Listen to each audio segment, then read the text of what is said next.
സംസ്ഥാനത്ത് വിവിധയിടങ്ങളിൽ മഴക്കെടുതികൾ മഴ മൂലമുള്ള പ്രശ്നങ്ങൾ റിപ്പോർട്ട് ചെയ്യുന്നുണ്ട്. ഈ ഘട്ടത്തിൽ റിപ്പോർട്ടർ ചാനലിനോടൊപ്പം ചേരുന്നത് റവന്യൂ വകുപ്പ് മന്ത്രി കൂടിയായിട്ടുള്ള ശ്രീ എ പി അനിൽകുമാറാണ്. മിനിസ്റ്റർ, നിലവിലെ സാഹചര്യം എന്താണ്?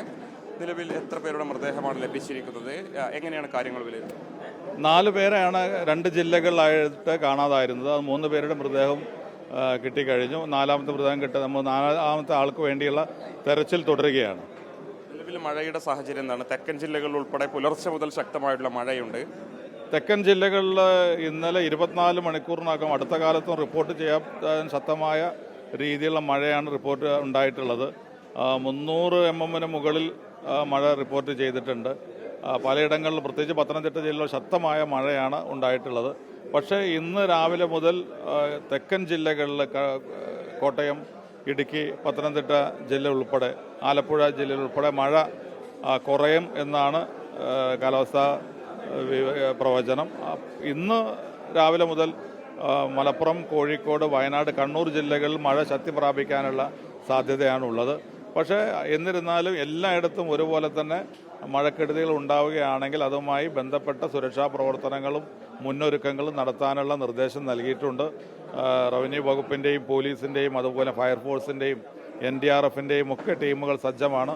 എവിടെയും എന്ത് രീതിയിലുള്ള അത്യാഹിതം ഉണ്ടായിക്കഴിഞ്ഞാലും അവിടെ ചെന്നെത്താനുള്ള സംവിധാനം അതത് ജില്ലകളിൽ തന്നെ ഒരുക്കിയിട്ടുണ്ട്. അതോടൊപ്പം തന്നെ മുന്നൊരുക്കങ്ങളുടെ ഭാഗമായിട്ട് അപകട സാധ്യതയുള്ള സ്ഥലങ്ങളിൽ നമുക്ക് ആളുകളെ ഷിഫ്റ്റ് ചെയ്യാനും ക്യാമ്പുകൾ ആരംഭിക്കാൻ നിർദ്ദേശം നൽകിയിട്ടുണ്ട്. പല ജില്ലകളിൽ 4 പേരെയാണ് കാണാതായത്. 3 പേരെ കണ്ടെത്തി. 2 പേരെ ഇടുക്കിയിൽ നിന്നും ഒരാളെ കോട്ടയത്ത് നിന്നാണ് കണ്ടെത്തിയത്, അല്ലേ? അതെ,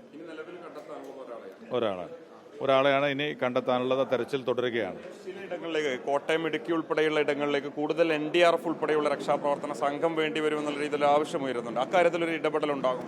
അല്ല, ഇതിനകം തന്നെ മുഖ്യമന്ത്രി തന്നെ നേരിട്ട് നിർദ്ദേശം കൊടുത്തിട്ടുണ്ട്. അതിനകത്ത് എവിടെയാണ് ഫോഴ്സ് ആവശ്യമുള്ളത് അവിടേക്ക് ഫോഴ്സ് നൽകാനുള്ള നിർദ്ദേശം മുഖ്യമന്ത്രി കൊടുത്തിട്ടുണ്ട്. മുഖ്യമന്ത്രി ഇത് ഓരോ ജില്ലയിലും കാര്യങ്ങൾ വിലയിരുത്തിക്കൊണ്ടിരിക്കുകയാണ്. എല്ലാവരുമായി ബന്ധപ്പെട്ടിട്ടുണ്ട്.